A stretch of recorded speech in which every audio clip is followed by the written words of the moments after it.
নমস্কার শ্রোতা বন্ধুরা। এক টুকরো রোদ্দুর বৃষ্টি কবিতার আসরে শুরু করছি আজকের পর্ব।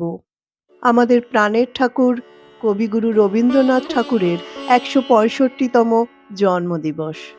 এক টুকরো রোদ্দুর বৃষ্টি কবিতার আসরের পক্ষ থেকে তাঁকে শ্রদ্ধা জানাই তাঁরই রচিত কবিতা প্রশ্ন পাঠ করে। প্রশ্ন: ভগবান, তুমি যুগে যুগে দূত পাঠায়েছ বারে বারে দয়াহীন সংসারে। তারা বলে গেল ক্ষমা করো সবে, বলে গেল ভালোবাসো, অন্তর হতে বিদ্বেষ বিষ নাশো। বরণীয় তারা, স্মরণীয় তারা, তবুও বাহির দ্বারে আজি দূর দিনে ফিরানো তাদের ব্যর্থ নমস্কারে। আমি যে দেখেছি গোপন হিংসা কপট রাত্রি ছায়ে হেনেছে নিঃসহায়ে। আমি যে দেখেছি প্রতিকারহীন শক্তের অপরাধে বিচারের বাণী নীরবে নিভৃতে কাঁদে।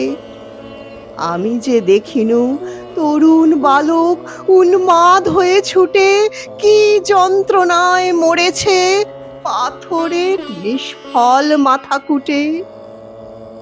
কণ্ঠ আমার রুদ্ধ আজিকে বাঁশি সঙ্গীত হারা, অমাবস্যার কারা লুপ্ত করেছে আমার ভুবন দুঃস্বপ্নের তলে।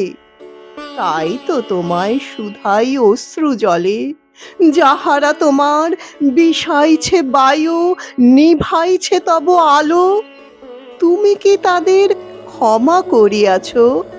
তুমি কি বেসেছ ভালো? তুমি কি তাদের ক্ষমা করিয়াছ? তুমি কি বেসেছ ভালো? এক টুকরো রোদ্দুর বৃষ্টি কবিতার আসরের পাশে থেকে আমাদের উৎসাহিত করবেন। সবাই সপরিবারে খুব ভালো থাকবেন, সুস্থ থাকবেন। ধন্যবাদ।